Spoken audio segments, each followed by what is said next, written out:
Good afternoon, everybody. I hope everybody is having a wonderful Tuesday. I'd like to call to order the August 19th, 2025 meeting of the Pinellas County Board of County Commissioners. If we could please rise for the invocation led by Commissioner Peters and stay standing for the Vice Chair Eggers to lead us in the pledge. Thank you. Heavenly Father, we come to you today asking for your guidance, your wisdom, and support as we begin this meeting. Help us to engage in meaningful discussion, allowing us to grow closer as a group and nurture the bonds of the community. We pray for wisdom, for strength, for courage to do what is right and good for our citizens. May we put the interest of others above our own. May we act with love for the common good. May we be good neighbors, recognizing your image in every person here. Amen. Amen. I pledge allegiance to the flag of the United States of America and to the republic for which it stands, one nation, under God, indivisible, with liberty and justice for all. Okay, we actually do not have any proclamations today, so we're going to move on to public comment. We do have on item number 19, we do have a dedication for Senator James Sebesta. We don't know if any of his family will be in attendance today, but if they are, we'll certainly recognize them at that time. So now we'll move on to public comment. First speaker we have is Mr. Ralph Hoffman.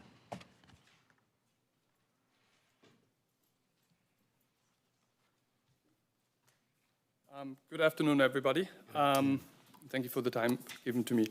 My name is Ralph Hoffman. I live in a community called Fairway Forest, which is up in northern Pinellas County, surrounded by the Landsbrook Golf Course. I'm here today not only as a concerned citizen, but I also represent the Tarpon Lake Village Homeowners Associations with about 450 residents. The community was developed in the early 80s. Within the last 2 to 3 years, we noticed severe road flooding during even moderate rain events, which were reported to Pinellas County via the Click Fix, highlighting the cause, which was the lack of maintenance by the county and the golf course to keep water flowing properly through the golf course waterways. Fast forward last year during Milton, the neighborhood became impassable, and in the end, 2 homes flooded during the event, including mine. As I learned in the meantime, my property, even though it never flooded in 40 plus years, is in a flood zone, and I will accept that. However, I will argue that the neglect of the stormwater management contributed to the flooding, and that was caused by the lack of follow-up by the county and the golf course. Nothing would have happened if Commissioner Eggers wouldn't have come out and looked at the course, and I really appreciated that. After this one, we saw the county starting to dredge certain parts of the waterways, sending letters to the golf course to ask them telling them what they needed to do, including bringing certain parts back to the status of 2007, which aerial photos were supplied to the golf course. It really was about clearing overgrowth and sediment in the ponds. In the meantime, again, nothing has really happened, and the golf course did as little as possible to keep the county at ease and move on with the day-to-day business. Even inspections from 2021 already showed deficiencies. I don't know if they ever were brought to the golf course, but they were definitely never enforced. So according to the county, recent inspections state that the water is flowing, so the golf course did everything that they needed to do. The fact is the water was always flowing. It is just in a limited amount because it's limited through the sediment and the overgrowth of vegetation in the waterways. And that has not changed. So what I'm asking today, and then the letters from the county to the golf course, it stated that if they don't comply with what needs to be done, they can be fined. I'm asking for the commissioners here and the county to enforce what they sent out in the letters, meaning to enforce the golf course to clear out the waterways and make this a safe neighborhood. Thank you very much for your time. That was really it. Thank you. Next, we have Rob Roberts.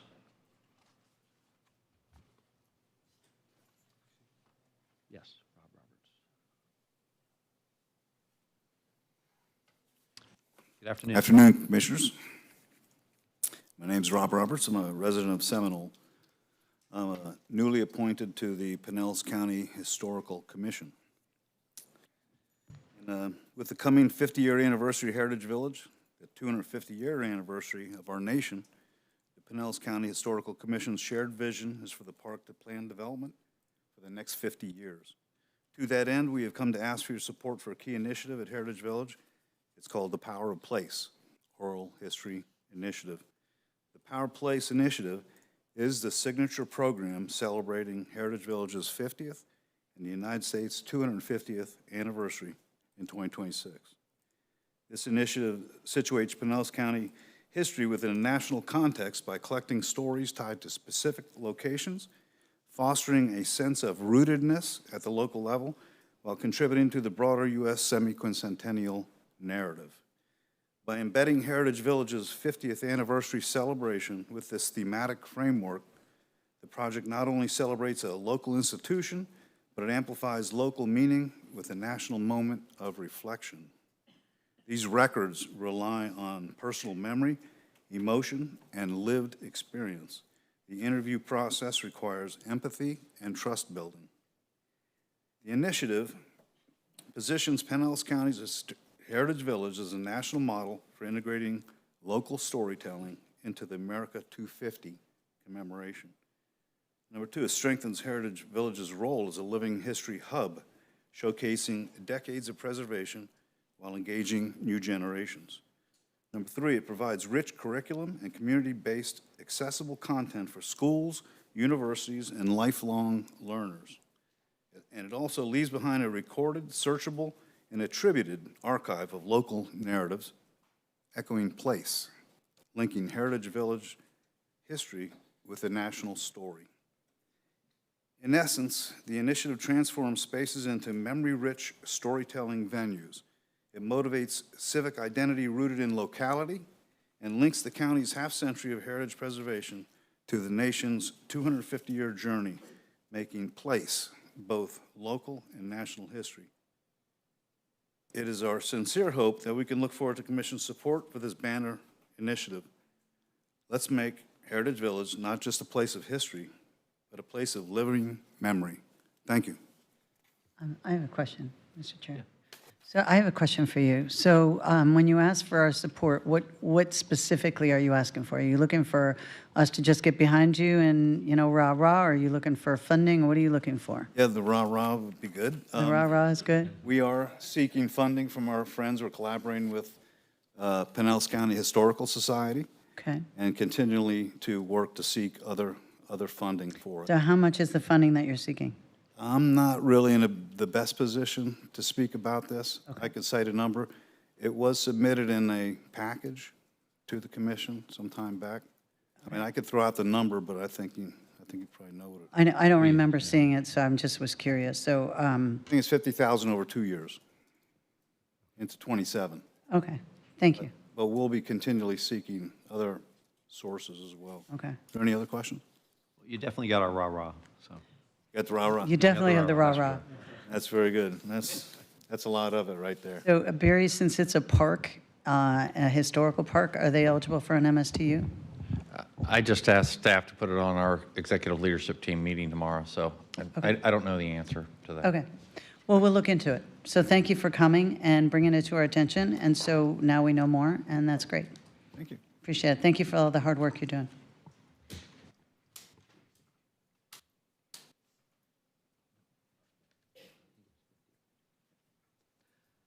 Okay, next we have Rob Walker.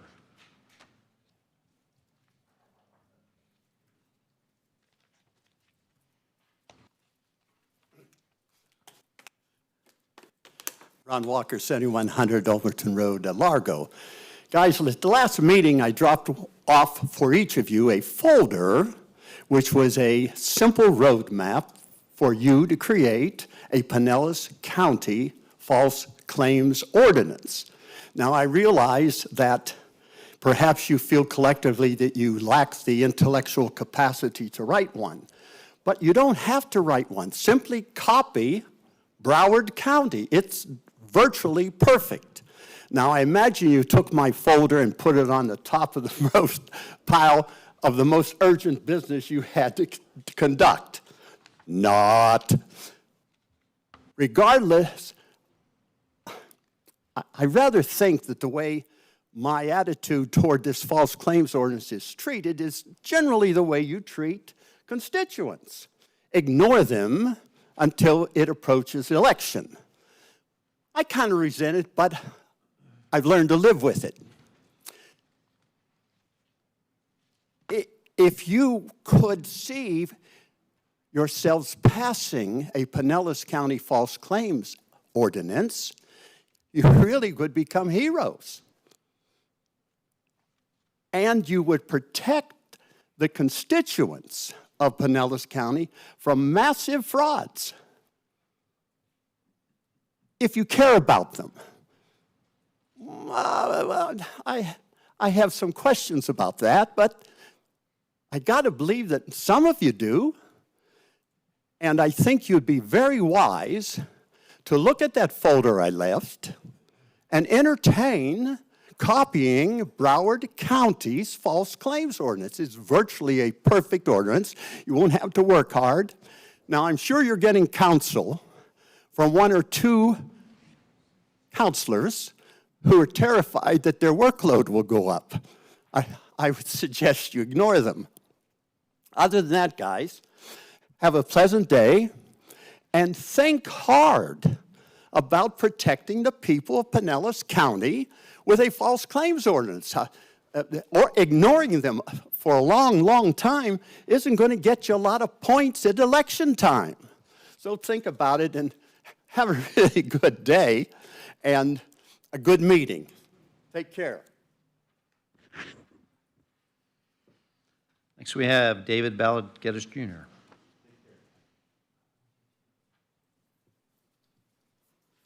Chairman, Commissioners, David Ballard Geddes Jr. I live on Georgia Avenue in Palm Harbor. Historically speaking, Article 1, Section 8, Clause 11 of our current Constitution states to capture both land and water with the intention of uniformly bankrupting the United States in Clause 4, Section 8 in Article 1. George Washington, again, states that we are being given a useful lesson on our heads here to indirectly undermine that which cannot be directly overthrown. He is claiming to be of greatest rankness and truly one's worst enemy, capturing, uniformly bankrupting, undermining, hiding behind the Mona Lisa smile on the $1 bill is two separate symbols stating debts, both public and private, representing one debt land and one debt water in its capture. The Declaration of Independence states that this government is here to eat us out of our subsistence, and when it becomes necessary to dissolve our current political structure and to assume among the powers of the earth separate but equal stations, capturing the water, it declares to throw off our current government and lay its new foundation as unwarranted jurisdictions as its process thereto, declaring a long train of usurpations that mankind is more disposed to suffer, while evils are still sufferable, undermining, bankrupting, creating debts, both public and private, both land and water, evincing our current Constitution as a design to reduce us under absolute despotism as declared, taking our liberty, our property, and our life while birthing unwarranted water jurisdictions under the 14th Amendment thereof, unconstitutionally using our current Constitution Constitution as a form of reprisal, as a bill of attainder, a letter of marque, as an ex post facto law reflective of a contrived debt contracted and engaged into before the adoption of our current Constitution in Article 6, dissolving our current Constitution in an attempt to invoke a maritime assumption of power over an original jurisdiction in regards to facts and equity in the substance of Article 3, Section 2, makes the constitutional hypocrisy of George Washington and his money notwithstanding of constitutional legitimacy and is no good. Thank you. Thank you, David. And next, we have Greg Pound.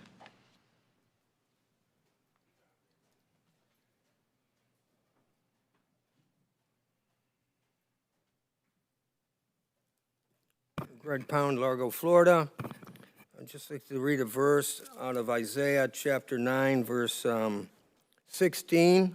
And it says, "For the leaders of this people cause them to err, and they that are led of them are destroyed." So all through history, you see the big problem has always been with leadership. That's why we have a constitution, a branch of a government that's to protect itself. We have three branches of government set up to, it's a check and balance system. And when this check and balance system gets out of line, then we have a situation where we have the people in leadership running a monopoly over the people. So in our government, the government is of we the people. So what we have here is in this county.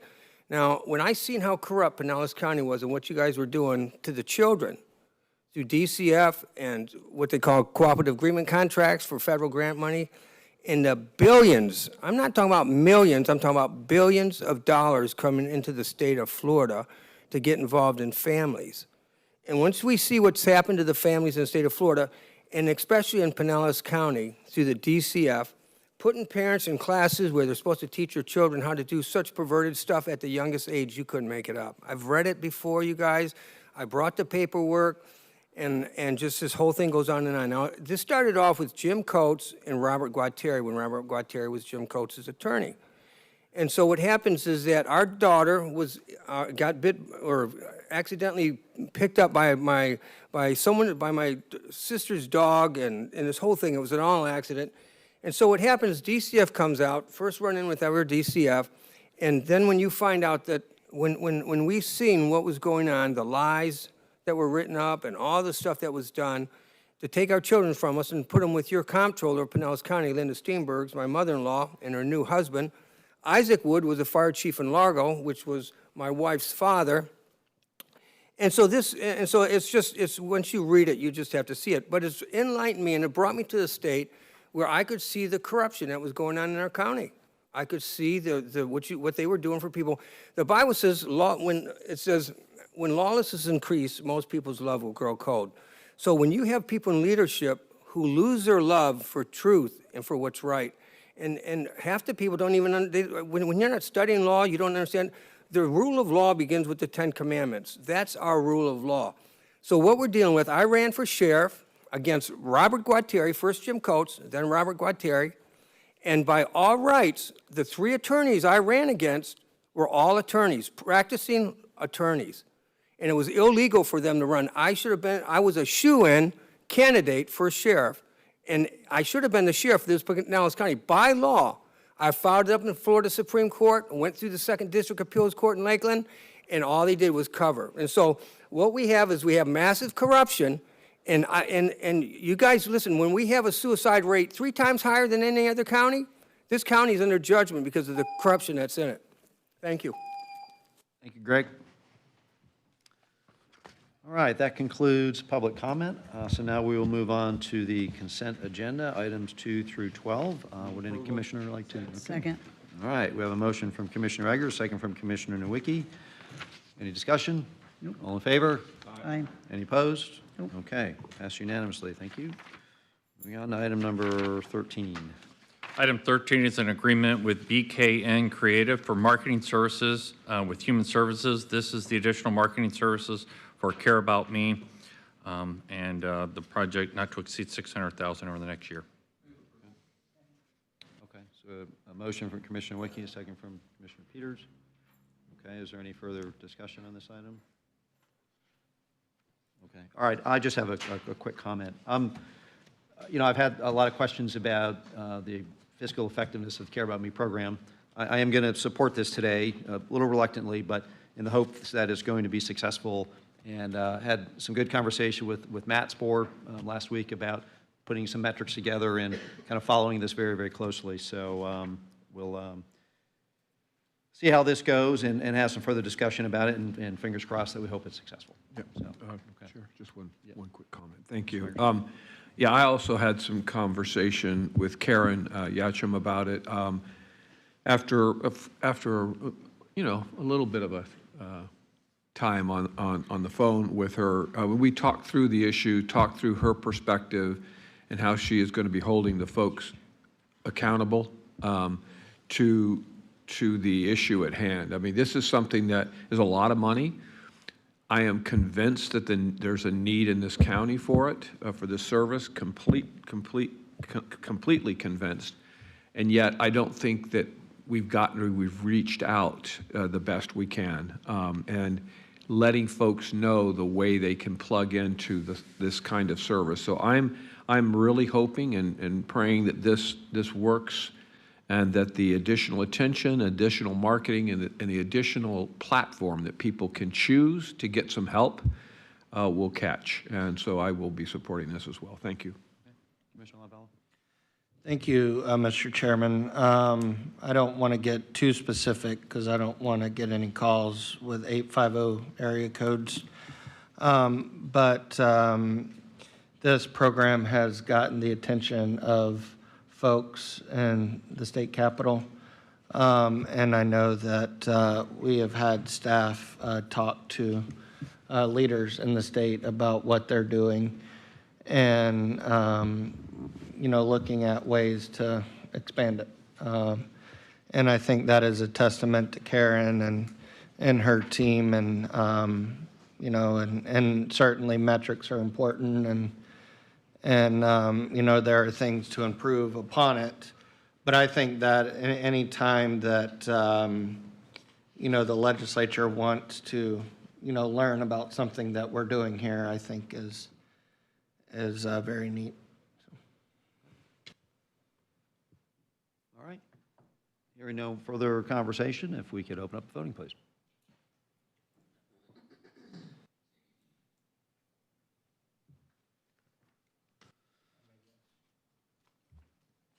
Okay, passes unanimously. Moving on to item number 14. Commissioner Shears, a yes. Right? Did yours come up? Or there was only 6 up there. He, Oh, he said he, got it. I heard it out of my ear. Okay. They didn't pick it up in the back. okay. Item 14, it's a funding recommendation for the 2026 Human Services Social Action Grant funding. So we tried to put this in place ahead of time. So we went through the competitive selection process. We had a total of 75 applications requesting $7.3 million. This breakdown of 18 community agencies allocating a little over $1.7 million is all contingent upon approval within the budget. So if anything changes within the budget, then so goes the grant program. This allows us to get everything in place and be ready for the new fiscal year. Okay. Okay. Motion by Commissioner Wiki. Was it a second by Commissioner Flowers, I think? Question? Any, Commissioner Eggers? Yeah, I just was curious. I saw there was a list and there was a alternate. Is there anybody that did make either one of those lists? Karen, if you want to come speak to it.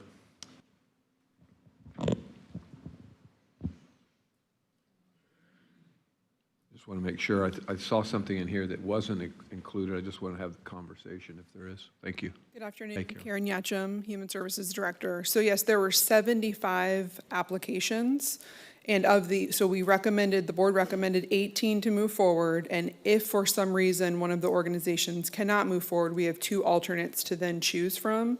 So the remaining balance was probably around 60 organizations that did not meet the level of funding recommendations. That include neighborly care? Let me see. I didn't see them. I just want to make sure And just curious, if it didn't include them, what was their issue? There's abilities of Florida that's included. Say that again? Abilities of Florida isn't included. Is that? Neighborly care. Oh, I thought you said Right, abilities. there's like, Neighborly care, which includes our Meals on Wheels program. We'll make sure.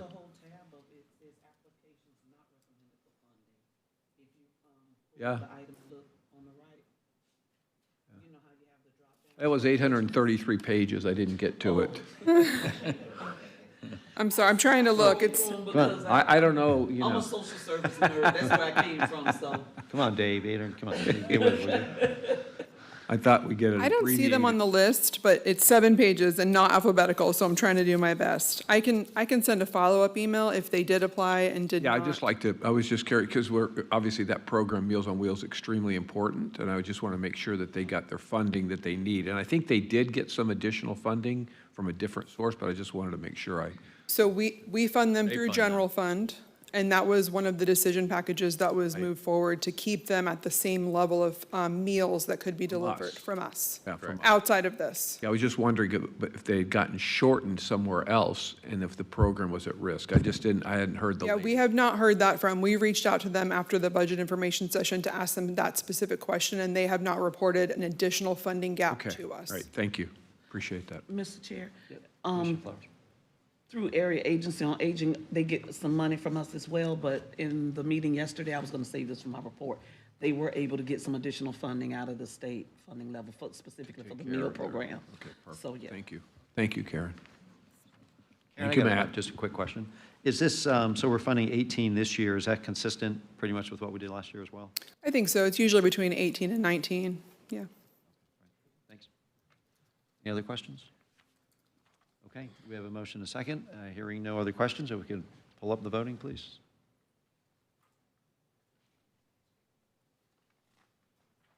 Passes unanimously. Item number 15. Item 15 is the annual agreement with the Pinellas County Sheriff's Office for our environmental lands deputies. Motion by Commissioner Wickie, second by, was that Commissioner Scheer? Or was that Lavalla? Okay. All right, any further discussion? Okay, hearing none, if we could open up the voting, please.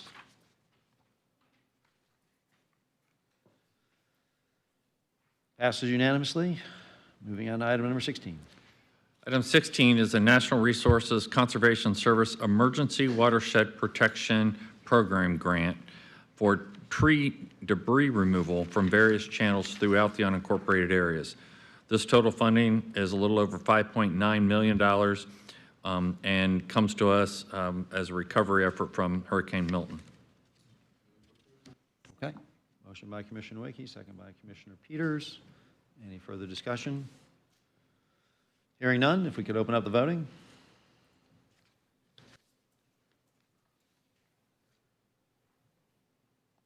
Passes unanimously. Moving on to item 17. This resolution's authority to use golf carts in the Autumn Woods subdivision in Palm Harbor. Dave, is that where you live? No. I wouldn't be voting on it. No. I might be voting twice. We have a motion by Commissioner Eggers. Did I hear a second? Yes. Second by Commissioner Peters. Any discussion? Okay, if we can open up the voting, please. Passed unanimously. Moving on to item 18. This is the same thing for golf carts on community streets within Innswood subdivision, Incorporated. They can go to both. All right, motion by Commissioner Eggers, second by Commissioner Peters. Any discussion? Hearing none, if we could open up the voting. All right, passed unanimously. Item number 19. This resolution is supporting the honorary designation of US 92 State Route 600/Gandy Boulevard from Southwest Shore Boulevard in Hillsborough County to 4th Street North in Pinellas County is designated as a Senator James A. Sebasta Memorial Highway. If you want to speak to it more. Motion by Commissioner Nowicki, second by Commissioner Peters, and comment from Commissioner Latvala. Thank you, Mr. Chairman. I knew Senator Sebesta my entire life, and anybody that knew him, I know Representative Peters did. He was a lovely man, and he was an icon, not just in Tampa Bay and Pinellas County, but really in Florida. And before I was born, for Commissioner Eggers' curiosity, back in the 1970s, both of my parents worked for Jim Sebesta when he ran for Secretary of State in the early 70s. And there's not too many politicians that my mother worked for or would work for, but she worked for Jim Sebesta because he was a lovely man and genuine man, and somebody whose impact certainly was felt in Tampa Bay and really statewide. But just his focus and impact on transportation, I think, is very fitting that he gets a road named after him and death. So, and I want to thank. I believe Senator Collins was the sponsor of this bill. And I want to thank him and the entire legislature for doing this. I was born in the 80s. So I've got one quick story about Senator Sebesta. I had never met him before until it was like, I don't know, the late 90s. And at the time, I was president of the Florida Motor Coach Association. We were trying to do a fuel tax rebate bill. So we had a House sponsor, and it was Representative Fuller out of Jacksonville, and we needed a Senate sponsor. So we had asked Senator Sebesta if he would be interested in it. So had a meeting in his office, and I go in, and I'm talking with his aide, and then the senator walks in, and he sits down, and he says, all right, you got 2 minutes to tell me why I should sponsor your bill. I'm like, so I give him my 2-minute elevator speech, and he looks at me, and he says, okay, I'll sponsor your bill. So from their point, so he was always a good friend of mine after that, and always appreciated him for, kind of putting me on the spot, but also getting it done for us. So I have fond memories of him. And Kelly provided us today with Public Works, a nice sign for. Oh, nice. Yeah, very nice. So there we go. So we'll get one of these sent to his family. Yeah, very nice. All right, any other discussion? No? All right, well, if we could open up the voting. Passes unanimously. Okay, moving on to item 20. This is a transfer of 3 vehicles from Pinellas County Emergency Medical Services to the Pinellas County Sheriff. These are tactical paramedic vehicles, and so then henceforth the sheriff will just maintain them. Okay. That was motion by Commissioner Nowicki, and do we have a second by Commissioner Eggers. Any further discussion? Okay, if we can open up voting, please. Passed unanimously. All right. Item 21, Madam Attorney. Under item number 21, I'm seeking authorization to file the reference lawsuit. This will be a foreclosure action related to a special magistrate lien arising from a code enforcement case. Okay. Motion by Commissioner Nowicki. Second by Commissioner Lavala. Any discussion? Okay, hearing none, if we could open up the voting.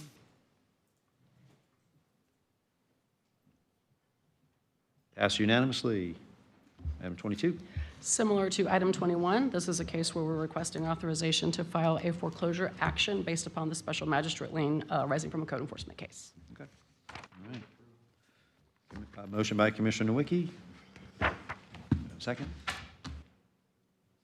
Oh, second by Commissioner Peters. Any discussion? Okay, if we can open the voting. Passes unanimously. Any reports? Yeah, I do have a couple of things I would like to mention. I know that last week during the work session, we reviewed the firms that have made submittals for the lobbying contract that you all are going to be having some interviews on in a couple of weeks. I just wanted to bring to everyone's attention for awareness only. If you choose to ask questions about it, that'll be up to you. There are 2 firms on the list that are also law firms. Shoemaker, just for everyone's information, is outside counsel for the county on a new contract that relates to a DOT project where we had Shoemaker come to work with us to help with some of the issues there. Gray Robinson has active litigation against the county related to some issues out at one of the buildings on site with the sheriff's, the jail complex. So I just wanted to bring that to your attention for your awareness. If you choose to ask questions, of course, they will be here to be questioned. And if you would like any additional information from me about those cases, please contact me outside the meeting. I also just wanted to mention, this morning we got some very bad news in the county attorney's office. One of our employees died in her sleep last night. So you have some very upset people in my office right now. So I just asked, we are going to do everything we can to help her family. She's young. She's leaving behind 2 young children. We're going to do what we can to help her. So I ask you all to keep your county attorney colleagues in your thoughts because it's been a tough day for us. Very sorry to hear that. Mr. Chair, just. Yes. You all probably know too that Gray Robinson provides the legal services for the Career Source Board Consortium that Commissioner Chris LaValle and I serve on. We don't have any litigation on that over there, but they do serve in that capacity. Thank you, sir. All right. Moving on to item number 24, County Administrator. So 2 items. One, just a reminder that we have our public hearings, our budget public hearings coming up September 4th and September 18th. Those will be our 2 public hearings. At the 18th will be a final adoption of the budget. The other item is that we have a joint BCC-TDC meeting coming up here in September the 11th. That happens to also be when we will have 9/11 ceremonies. Commissioner Eggers pointed that out the other day. And so Brian's talking to his TDC members, and I'm asking you, I don't know everybody's calendar, but if we could quickly, is it possible to move it back to where you can go to any festivities or celebrate or not? And so the question is whether you want to move it or not. It's late. We've got to make a decision. Obviously, we've got food and the venue's available, but we'd have to change the arrangements if we move it to like later in the day. So we're talking about just move same day, but just later in the day? I think that's the request of, yes. Yeah, that makes sense. Yeah, I noticed that as well. So it's so fine with me. What did everybody else think on that? So. I have a ELC committee meeting at 3 o'clock, so that would be my only conflict. It's 9/11. So. Yeah, I think there are a couple events that are early because that's obviously when the event happened. So I think if we move it back a couple of hours, would probably allow. If we moved it to noon, you think? Yeah, noon probably. We start at noon. It would provide enough wiggle room in there for the. Normally they go about an hour and a half, 2 hours maybe. So Yeah. Yeah, you've got some things to talk about, so you want to leave yourself a couple hours, but yeah, 2 hours. Okay. Want to move noon? How about I'm good with noon. maybe just see me afterwards, because Brian's doing the same thing. He may lose TDC members if we do this. Right, So, yeah. so he's doing that. I just figured I've got so if you can get to me at the break, then we can try to lock that down if we can move it or not, and I'll let you know here at 6. Okay. Sounds good. That's all I have. All right. Wow, moving right along here. What are we going to do for a couple hours between now and 6 o'clock? All right. So now we'll move on to County Commission new business. Commissioner Scheer, why don't we start with you? Thank you, Chair. This past August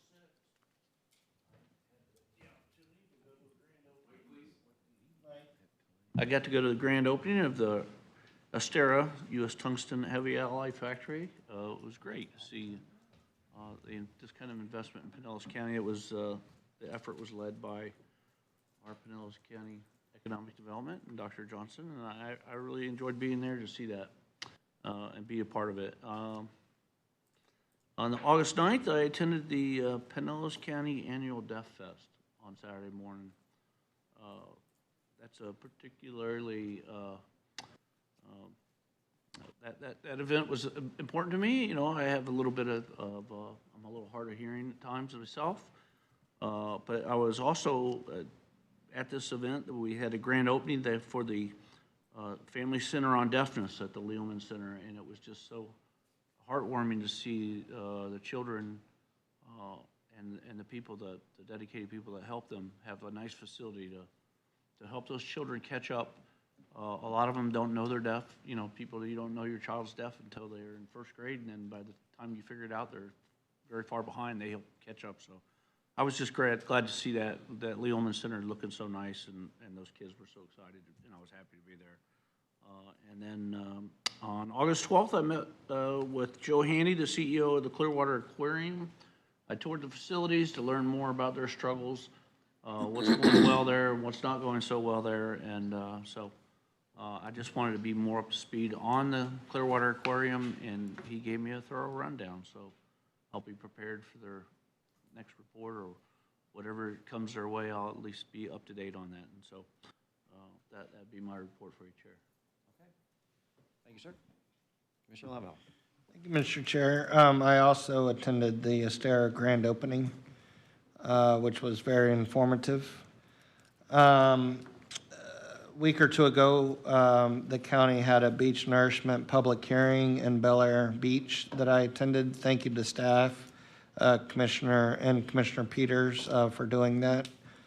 I attended the grand opening of the Clearwater Brewing Company in downtown Clearwater. Congratulations to those folks. And if you're into beer, and go check it out. I think they also have some food there too. This morning, I joined our chair and Commissioner Eggers at the Largo Fire Station 39 ribbon cutting. On Thursday, August 21st at 5:30, YAC will have an open house at the Pinellas County Parks Building in the Magnolia Room. And also, YAC applications will close on August 25th. So if you know any students that want to partake in YAC, make sure that they apply. Also, this afternoon, I attended the Seminole Tuesday Club because they had a very wonderful speaker, my wife. And also, in sad news, a friend of all of us, Caribou Miller, passed away recently, and she was a wonderful lady. And a few weeks ago, she attended a JWB meeting, and she will be missed by all who knew her.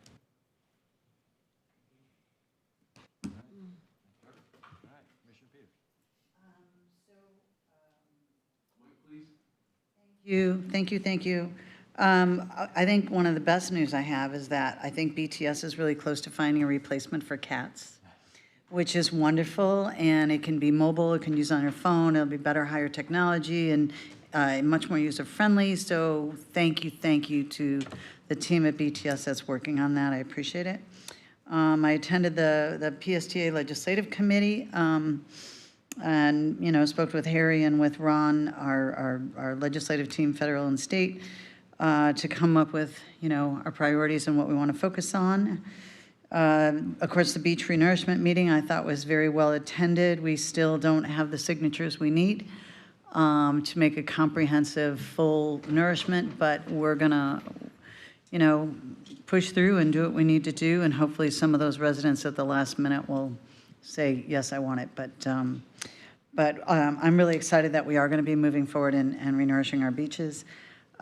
We had our OFAB meeting where we ranked the proposals that were submitted. We are inviting three of those applicants back to do a presentation and question and answers. So, hopefully soon we'll decide if we're going to fund those programs and what it'll look like. They're very different. One is with the Boys and Girls Club. It's much more preventative. Another one is with WestCare, which is kind of adding more services. And then another one is a very comprehensive Almost every partner in the county is included in it, but it's a very expensive proposal. So they go from, 14 million to 30 million, so they're very different. So we'll be doing that, I believe it's next week. We'll be interviewing 2 on one day and then another one on another day. So that'll be coming to you soon if that moves forward. Tampa Bay Water is moving forward on their budget and the South Hillsborough pipeline. They're also testing some areas in Pasco for a potential new water source. And the Tampa Bay Estuary Program, I don't mention them much, I'm new on that committee. I will leave the State of the Bay reports over by the coffee machine. It's very interesting. There was talk about, and this could be good for our 3-county, just a thought. There's talk about Pasco in particular. Jack Mariano he's the chair of this committee, and he would like the estuary to be expanded north to include Tarpon Springs and the river that has just dropped out of my mind, up in Tarpon Springs. But they want to expand the estuary to northern Pinellas, Anclo, thank you. Northern Pinellas County and Pasco. I don't know that we have support of the board yet, but it could be a great conversation to have in the Tri-County because they have a limited budget. The water quality in Tampa Bay has degraded significantly. Where it was really, really bad in the 80s, they got it really, really great and good. And then we had some accidents, some spills, and then a couple of horrible hurricanes. And so the water quality in Tampa Bay is not great. And so the question is, if we were to expand the estuary north with the same resources, will it take longer to fix Tampa Bay to get it back to where it was? Will we have the resources to make a real impact if we expand our resources or our area? So it could be a good conversation on the Tri-County. All 3 counties and Manatee are on this board. So it's something that if you're looking for topics, this may be a topic for you. And I think that's all I have for you. Oh, and one last thing, and this was old, I should have reported it a while ago, but they also did a study on the fish in Tampa Bay. And they did it in 3, Jacksonville, Miami, and Tampa Bay, where they looked at the fish in the bay to see what kind of pharmaceuticals were in the fish. And I have that report. I asked them to send it to me. I'm happy to follow up and send it to you. But it was shocking how much heart medication, opioids, and statins are in the fish. Now, they didn't check the fish out in the open water of the Gulf. They only stayed within Tampa Bay. But the amount of pharmaceuticals lots of hormones, lots of, synthetic hormones, the amount of pharmaceuticals that are in the fish, in their bloodstream and in the fish is just incredible. It was shocking. I don't know if they did it outside in the Gulf, if they would have found the same thing, but with the sewer overflows that have happened, that have gone into our bay, whether it be Hillsborough or Pinellas or whoever, it was shocking. That report was just shocking. So there you go. Thanks. I've actually, I don't know if it necessarily this area, but I've heard reports where they've actually found caffeine in fish, too. Yes. Yeah, they do find caffeine, but I'm not suggesting we stop drinking coffee. I was more interested in, they're finding the pharmaceuticals in coffee? Is that what you said, or in fish? No, I'm not suggesting we stop drinking coffee. Okay. Yeah. Yeah, no, it wasn't just the opiates. It was the heart medication. It was the cholesterol medication. It was a lot. Yeah, it's kind of disturbing. Commissioner Wicking. Yeah, I'm not feeling 100% too well today, Chair, so no report, but I'm just focused on, working well with everyone and continuing to learn, so thank you. Okay. Thank you, sir. Commissioner Flowers? Thank you. Something's going around. My grandson had to stay home today. I did a COVID test. He's COVID-free, but something's percolating, so hope you feel better. So I'll start with the Area Agency on Aging, since I kind of jumped in and gave a little bit of information there. But we were able to recover some of the funding that was going to be cut from Area Agency on Aging.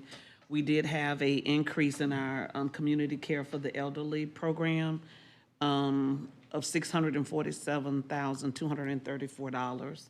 So that allowed us to move a number of seniors off the wait list, to take care of who we have and then move seniors off of the wait list. So that was, I think, an affirmative thing. The downside is there may be an elimination for the utility assistance program for seniors. And during these months, that's when they really need it because bills are high. You're running your AC because it's extremely hot. And then, of course, in the height of winter, the heat. So we are hopeful. Again, super kudos to Representative Gus Bilirakis for all of the work that he has done to really help us focus and make sure that we remain in the budget on the federal government side. We did receive some additional dollars from the state government side, so our reduction in services is not as dire as we originally believed them to be. So great job to the staff for doing that. I did ask Darlena to send all of you information related to the fundraiser for Area Agency on Aging, Pinellas and Pasco. So just let her know if you're able to attend. That would be lovely if you can. I attended the Tampa Bay Regional Planning Council meeting. We had a clean audit that was discussed during our executive committee meeting and then presented at the regular board meeting. So it's always good to get those. 2 of our grants were restored. We had several grants that were being held up, if you will, because of all the different changes in movement of resiliency and sustainability and what fell where and to whom, but 2 of those grants were released, and so we're super excited about that because that allows us to continue to work with counties and municipalities when it comes to planning, long-term planning, especially with our hurricane season, which so far we've been good. We've been really good. I attended the Astoria grand opening. It was really wonderful. As a matter of fact, I reached out to Pinellas Technical College, to Mr. Mark Hunt, and said, hey, y'all may want to go over here because you may be able to partner with them and create a training program for the employees that they will need to expand their plants. I also attended with Commissioner Brian Scott was there as well, the Tampa International Airport's presentation on infrastructure. Acceleration, yeah. And so I thought that was very well attended by people from all over the region. And I got a chance to meet the new president and CEO face-to-face. And I thought it was a good presentation. I thought the information was very good, timely, and certainly looking forward to what we need to do to expand our metropolis. I will be a panelist on what's going to be called the Ruby Table Talk. And on that panel is Dr. Tanja Williams from St. Petersburg College, Judge Patrice Moore from the 6th Judicial Circuit, Darla Otey, who is the head of, it's not Girls Inc. Yes, it is, Girls Inc., who's the executive director for Girls Inc. And the conversation really is going to be focused around how to balance. You know, all of us have busy lives and we have things going on outside of being an elected official, but just how do you balance it and keep your head above water? And then we'll open it up for questions, so I'm sure it's going to be all kinds of questions all over the place. I had a chance to be the speaker for Reverend Elizabeth Siplin's 6th year anniversary at New Faith Free Methodist Church on Sunday, so that was really good. I enjoyed that a lot. Just a heads up, more and more seniors are being, I got 2 calls on yesterday alone, seniors being scammed. One that I'm going to be calling, once the family member gives me all of the information, I'm going to be calling our state attorney because someone who's a caregiver somehow or another was able to take out an insurance policy on the client's house. And so that's of concern. And then another, which I know Sheriff Bob Gualtieri has done a wonderful job, especially right after the hurricanes, with people coming in, not being licensed, doing work and stuff. But this older lady has a contractor that claims he did work on her home. No work has been done on her home, and he has a lien on her home now.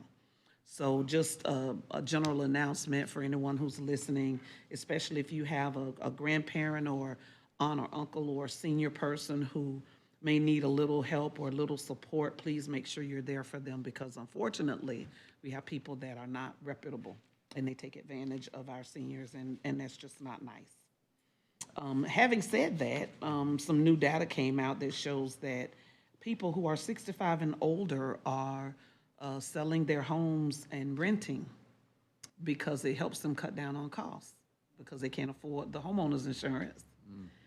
And then the property tax, depending on when they got their home. So they're selling their home.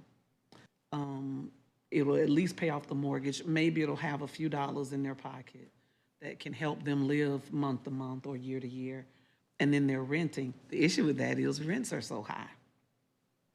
So that's a sad statistic, interesting statistic, but just a sad statistic. And I know that we're doing a lot of work just trying to figure things out. The last thing I'll say is I attended the Florida League of Cities conference, annual conference.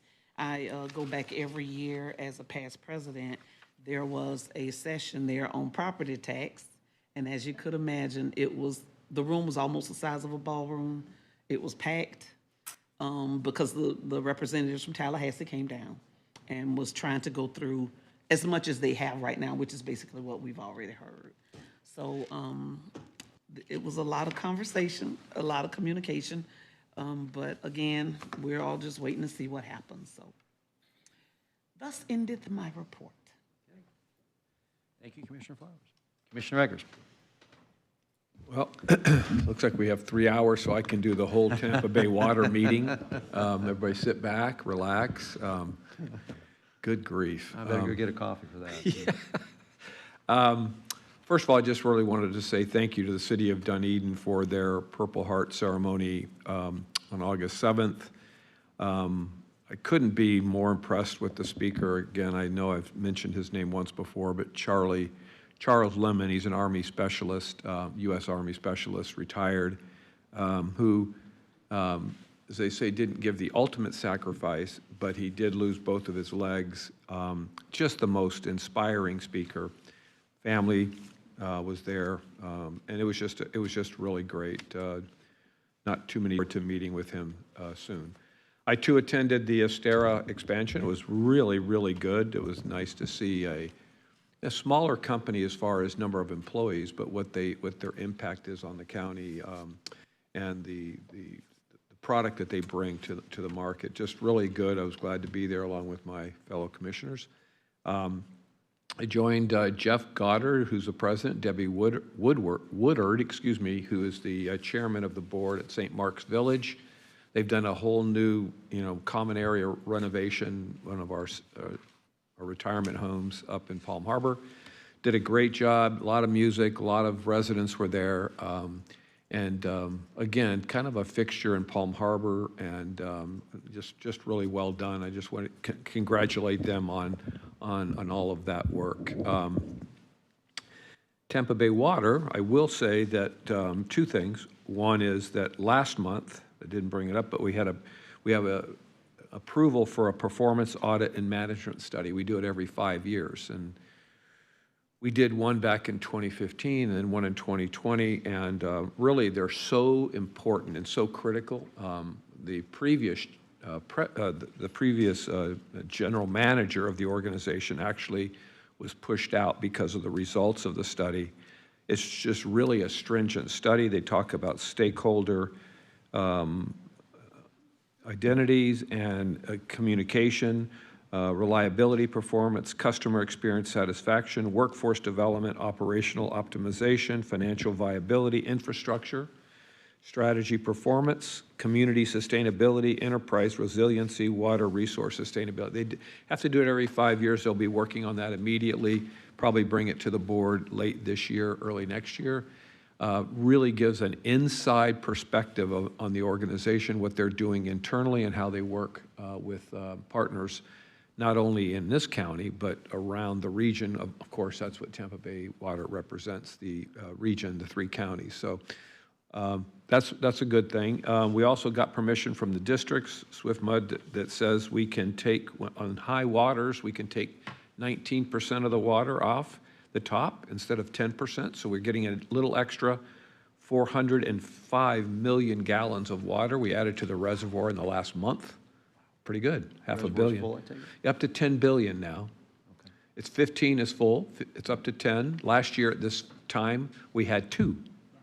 So it was after the drought, and it's really when the rain started, but we quickly filled up, but who knew at that time, and we didn't have our desal plant running, and it was very, very nerve-wracking time, but no stoppage of service. It was just full speed ahead. But this year, the reservoir is more full than normal, and so we're in good shape there. But that was a big move, and the district supported it. If you didn't take the water, it's going to go right into the bay. So this was a really good move, and we have our friends from Polk County that, you know, they think we shouldn't be doing it. We're downstream, and it doesn't make any difference to them. But nonetheless, good move, and looking forward to those continued improvements. Also attended the dedication at the Largo Fire Station. Well done. A win-win-win, so says our chairman today in a few comments. I thought they were really good. Thank you, Chair, for those. Also wanted to mention Carol Buemiller, who, like you know, Commissioner Latvala said, one of the absolutely nicest person that you could ever imagine, just a lovely lady. And when you were new to the group, and it was Republican Club group, nobody could make you feel more welcome. She was just beautiful from the inside out, and smile, and just going to really miss her. Just having her there every time you went. Just a beautiful lady with a kindness, that open, warm heart, and all of that. I can't say enough. Sarah Malo had a nice write-up on Facebook, just beautifully said, much better than I just did. But she's just an incredible lady, and we'll miss her. And also just to, it was pretty impactful what you said, Jewel, about your young attorney that you lost, and prayers from all of us to her family and friends. And, you know, youth, it's just awful that you lose people so young, but just let her know.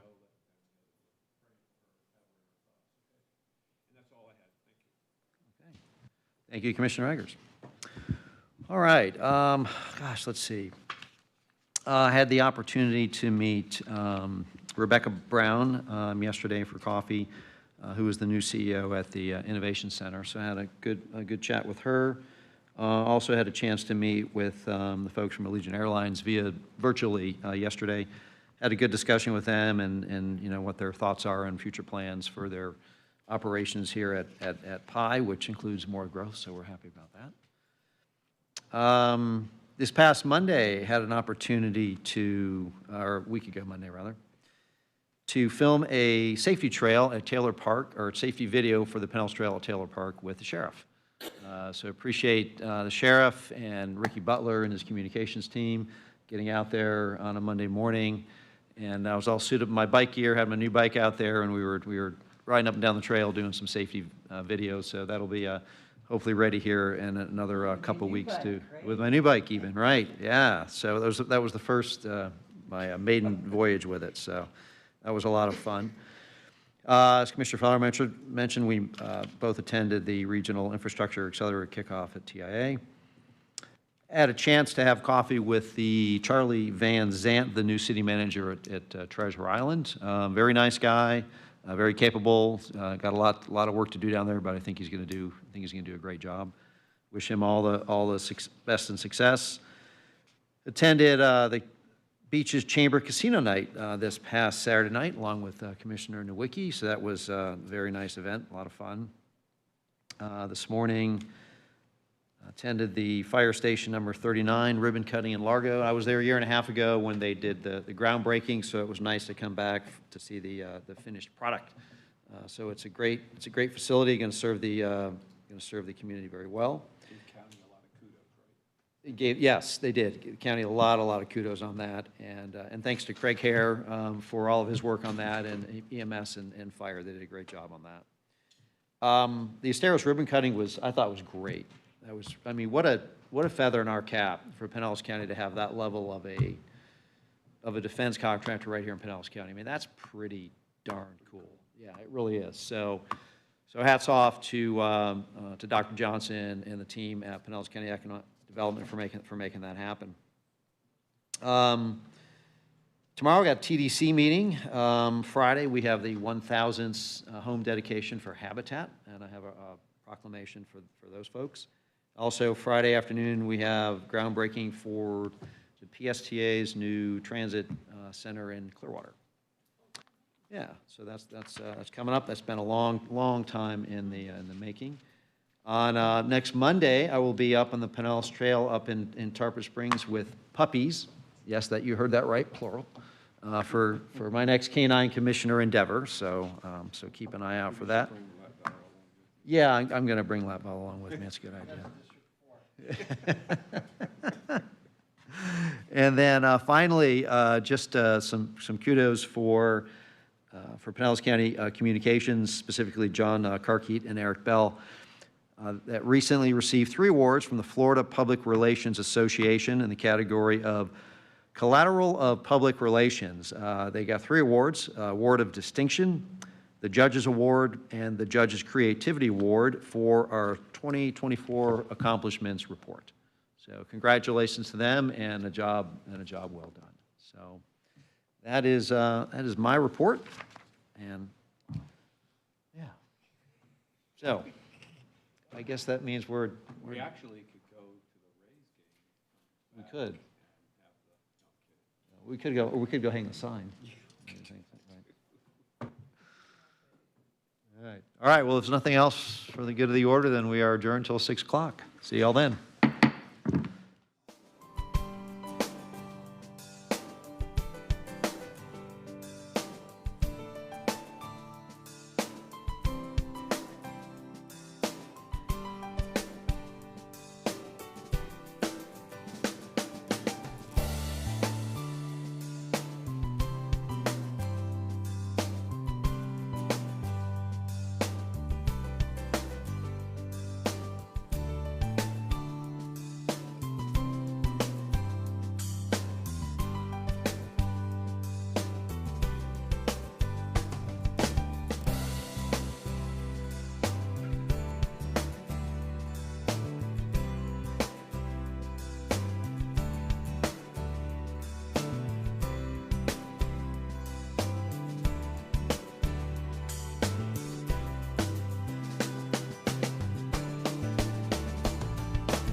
Good evening, everybody. I'd like to open up our public hearing. So we'll move to item number 26. Thank you, Mr. Chair. Agenda item number 26 is a petition of Apartments at Gateway 2 LLC to vacate a portion of 34th Street North Extension, County Road number 265, declared to be a public road in Board of County Commissioners Minutes, Book 23, page 253, filed on April 12, 1949, being 100 feet in width, lying within property owned by Apartments at Gateway 2 LLC, as recorded in Official Records Book 17960, page 495, and within property owned by Apartments at Gateway 2 LLC, as recorded in Official Records Book 17960, page 512, all in sections 22, 23, 26, and 27-30-16, Pinellas County, Florida. The public hearing was properly advertised and an affidavit of publication has been received for filing. Letters of no objection have been received by the clerk from the appropriate parties. All interested parties have been notified as to the date of the public hearing, and no correspondence has been received by the clerk. The matter is properly before the board to be heard. Thank you, Darlene. Okay. Move approval. Okay. We have a motion by Commissioner Egger, second by Commissioner Flowers. Any discussion? Hearing none. If we can open up the voting, please.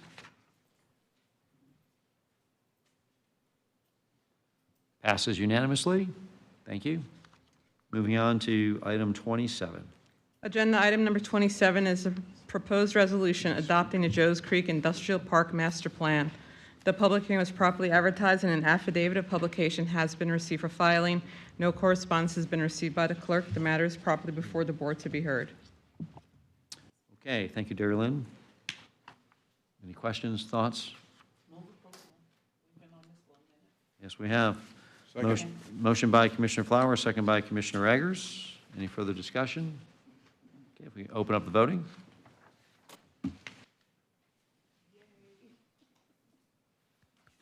Passes unanimously. Thank you very much. Moving on to item 28. Agenda item number 28 is a proposed ordinance amending Pinellas County Code, Chapter 122-3, related to the Dory Slosberg Driver Education Safety Act, to increase the current locally collected fee of $3 per civil traffic penalty to the maximum of $5 per case, as allowed within Florida Statute 318.1215. The public hearing was properly advertised and an affidavit of publication has been received for filing. No correspondence has been received by the clerk, and the matter is properly before the board to be heard. Thank you, Darlene. Okay, motion by Commissioner Peters, Second. second by Commissioner Flowers. Do we have any Mr. further Chair. discussion? Yes. I see the superintendent's here. I didn't know if he may have wanted to say something or regarding this. Now you're shaming him into it. Yeah. Okay. Oh, I'm okay. sorry. All right, who had 604? And he was turning around too. I just, since he came all this way, I thought. Good evening, Kevin. Yeah, good evening. Thank you for considering this. We run driver's education programs in all of our high schools. Many large districts have really trimmed back on driver's education because it is so expensive, and we've actually accelerated it.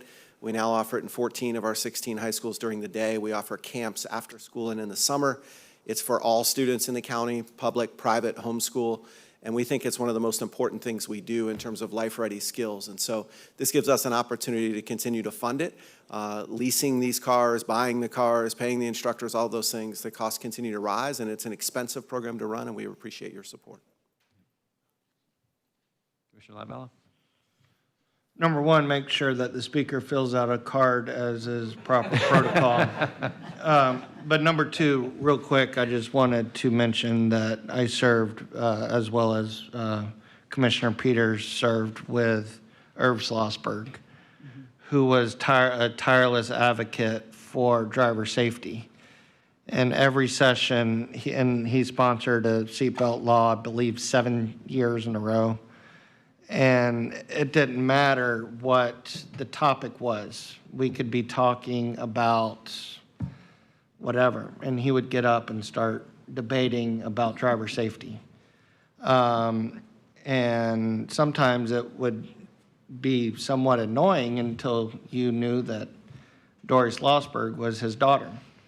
And when he termed out of office, his replacement was Emily Slosberg, who is a friend of mine, Irv's daughter, but more importantly, Dory Schlossberg's twin sister, who was riding in the car with Dory the day that Dory was killed, as well as a car full of other teenagers in a very tragic, horrific accident in South Florida. And so I just wanted to mention them in that brief story, and I'm glad that we're doing this.